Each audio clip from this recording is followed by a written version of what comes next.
मानस्यं हरिं वन्देऽहं करुणाकरं रघुवरं भूपालचूडामणिं। नान्याय स्पृहा रघुपते हृदये स्मदीये सत्यं वदाम च भवान् निखिलान्तरात्मा।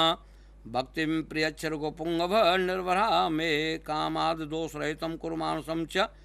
अतुलितबलधामं हेमशैलावदेयं धनुजवन कृशानं ज्ञानं गृगण्यं सकलगुणनिधानं वानराणां धीशं रघुपति प्रिय भक्तम वात जातम नमामि। इस प्रकार से श्री हनुमान जी को पहले नमस्कार किया जाता है इस स्तुति के साथ में, तब सुंदरकांड का पाठ शुरू किया जाता है।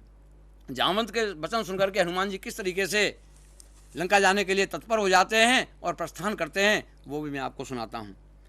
जामवंत के बचन सुहाए सुने हनुमंत हृदय अति भाई। तब लगे मोय पर खेऊ तुम भाई सहे दुख कंद मूल फल खाई। जब लगे आवों सीते देखी होए काज मोय हर्ष विशेषी। यह कहे नाय सवन कहूँ माथा चले ओ हर से धर रघुनाथा। श्री रघुनाथ जी के चरणों को मन में धारण करके, हृदय में धारण करके लंका के लिए प्रस्थान कर जाते हैं सीता की खोज करने के लिए। और कौतुक जैसे कर रहे हों इस तरीके से कूद करके पर्वतों पर और पहाड़ों पर चढ़ते हुए आगे निकलते चले जाते हैं। रास्ते में समुद्र में सुरसा नाम की एक राक्षसी मिलती है जो उनको खा जाने के लिए आतुर होती है। सुरसा नाम अहिन के माता पठन कही ते बाता। आज सुरन मोय दीन आहारा सुनत वचन के पवन कुमारा। आप देवताओं ने मुझे बड़ा सुंदर भोजन दिया, ऐसा सोच करके हनुमान जी को ग्रसने के लिए आगे आती है। हनुमान जी कहते हैं कि नहीं माता, अभी मुझे राम के काज से जाना है, राम का काज करके लौट के आ जाऊं, फिर तुम मुझे खा लेना।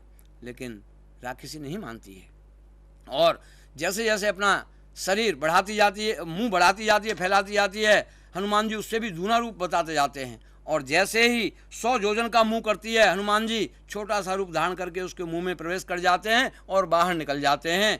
तब वो हनुमान जी को आशीर्वाद देते हुए क्या कहती है, राम काज सब करेऊँ तुम बल बुद्धि निधान। आशीष दे गई सो हरिश चले हो हनुमान। आस दे करके वो वहाँ से चली जाती है और तुम बल बुद्धि विद्या में सब में निधान हो, आप राम का काज अच्छी तरह से कर सकोगे, ऐसा कह करके वहाँ से चली जाती है। इसके बाद कुछ दोहे और कुछ चौपाइयाँ इस तरीके के दिए हैं इनके, जो विशेष महत्व रखते हैं सुंदरकांड में। आप सुन खत जो सम राम है भानु समान। पुरुष वचन सुन कार्य से बोला अति खिस्यान। जब रावण अशोक वाटिका में सीता जी को धमकाता है, डराता है और कहता है कि मेरी तरफ देख, तब सीता जी कहती हैं कि आप सुन खत जो सम राम है भानु समान। तुम पटक बीजना जुगनू की बराबर हो और राम सूर्य के बराबर हैं, तुम्हारी और उनकी तुलना कहाँ की जा सकती है, तुम बिल्कुल छोटे जीव जंतु हो उनके सामने। तब इस बात से क्रोधित होकर के अपनी तलवार काढ़ करके निकाल करके सीता जी को मारने के लिए दौड़ता है, लेकिन वो ऐसा नहीं कर पाता है। हनुमान जी जब लंका में प्रवेश करते हैं तब भी एक बड़ा सुंदर दोहा लिखा है तुलसीदास जी ने। प्रवेश नगर की जय सब काजा, हृदय राखे कौशलपुर राजा।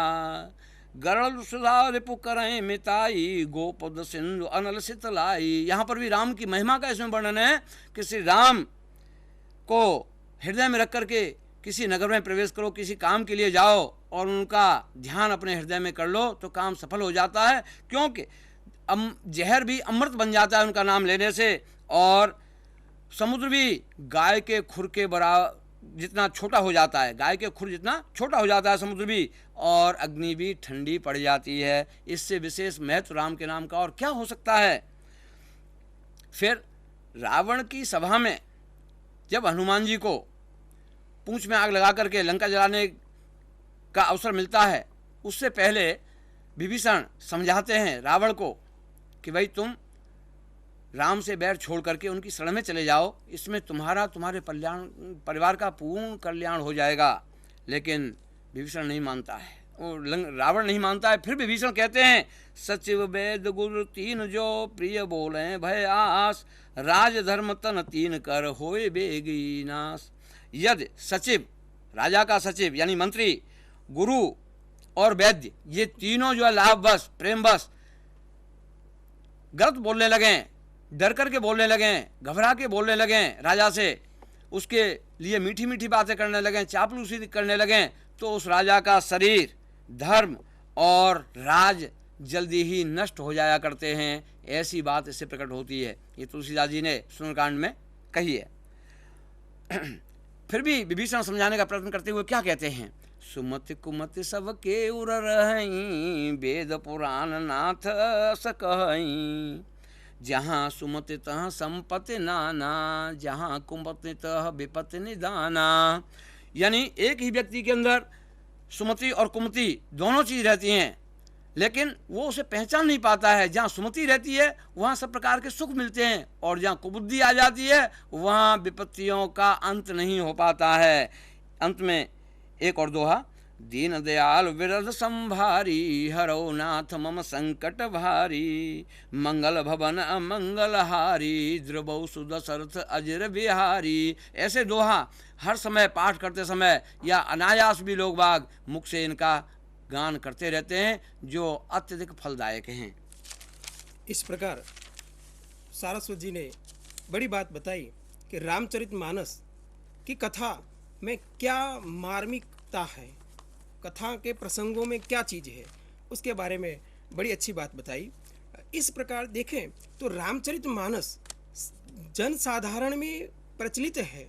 इस रचना के बारे में जब पूरी कथा को हमने गहरे रूप से देखा और अन्य हिंदी साहित्य जगत में इस रामचरितमानस के बारे में जब बात हो जाती है, तो उसको लेकर हम यह चौकस कह सकते हैं कि इसका आधार प्रचलित राम कथा है, जिसे आधिकारिक कथा कहा जाता है।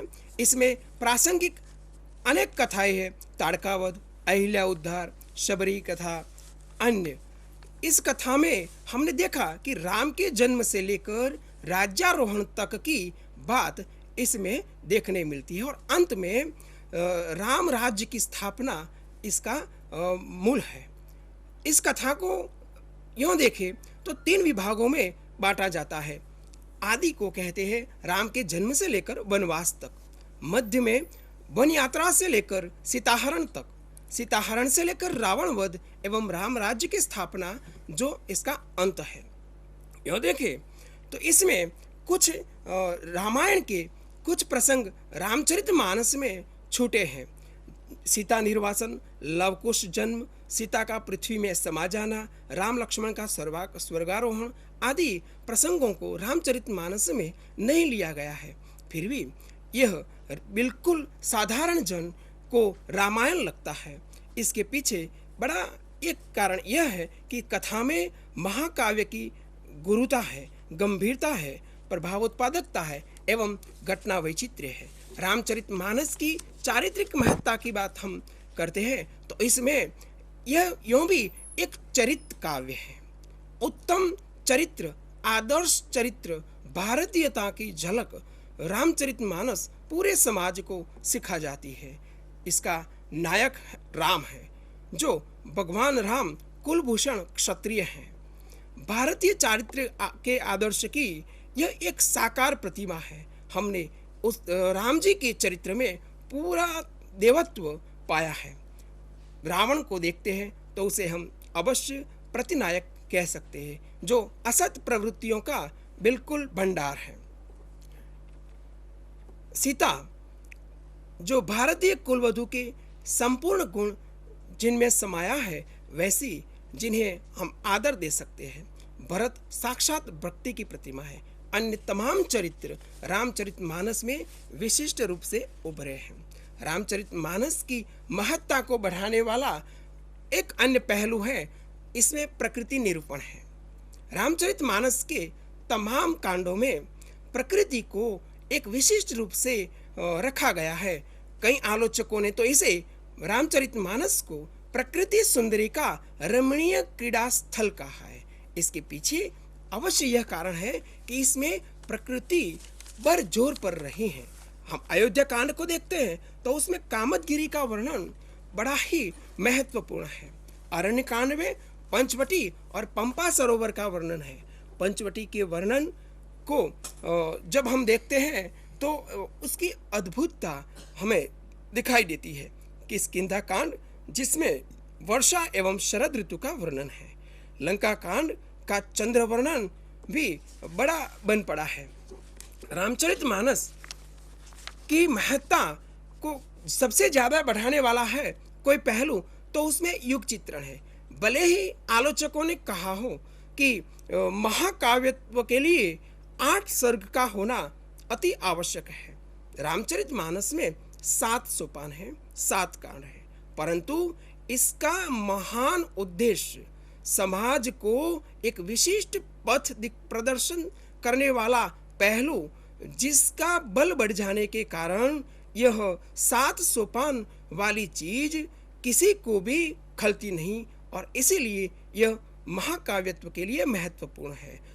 उसमें मूल बात है रामचरितमानस का युग चित्रण, जिसको आप स्क्रीन पर देख सकते हैं। रामचरितमानस में एक विशिष्ट बात प्रस्तुत है, जिसमें सामाजिक जीवन, राजनीति, नैतिकता, धार्मिक विद्वेष, विलासिता, पारिवारिक रीति रिवाज, लौकिक व्यवहार, जनदशा और जन्म विवाह मृत्यु के संस्कारों की प्रथाएं इसमें निरूपित हैं। रामचरितमानस को हम यदि कहें तो ऐसा कह सकते हैं कि समाज जीवन को सुचारू बनाने के तमाम तरीके रामचरितमानस में देखने मिलते हैं। यूं भी रामचरितमानस में जीवन की समस्त समस्याओं का समाधान है। जीवन के हर पहलू और मानव स्वभाव की प्रत्येक संभवित दशा का निरूपण रामचरितमानस में हुआ है। प्रसंगों में रागात्मकता भी खूब दिखाई देती है। मानव जीवन में जो मर्यादा का प्रतिष्ठापन है वह रामचरितमानस हमें सिखा जाता है। समाज में लोक मंगल की भावना और मानवतावाद की स्थापना अति आवश्यक है। समाज को विशिष्ट सुख दिखाने का यह तरीका रामचरितमानस दिखाता है। हमने उसकी कथा में देखा कि रामचरितमानस में रस निरूपण, साथ साथ इसका कला कौशल देखते हैं तो छंद निरूपण भी खूब बन पड़ा है। कलात्मक दृष्टि से भाषा भी रामचरितमानस की बड़ी ही सराहनीय है, जिसके कारण तो साधारण जन इसकी अवधि भाषा के कारण एक ऐसा कहे कि सामान्य अनपढ़ व्यक्ति की भी समझ में आ जाए, ऐसी भावात्मक भाषा में रामचरितमानस का गठन हुआ है।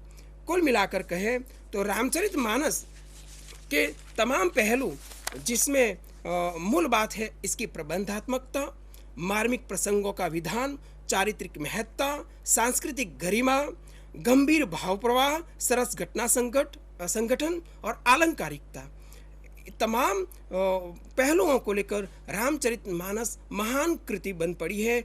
विश्व साहित्य में, विश्व में रामचरितमानस का महत्व बढ़ गया है। समाज को सुखी, समाज जीवन को सुचारू बनाने में इस रामचरितमानस का महत्वपूर्ण योगदान है और इसके लेखक तुलसीदास ने भी रामचरितमानस के कारण ही तो अमरता प्राप्त की है। उनको लोकनायक कहा गया है।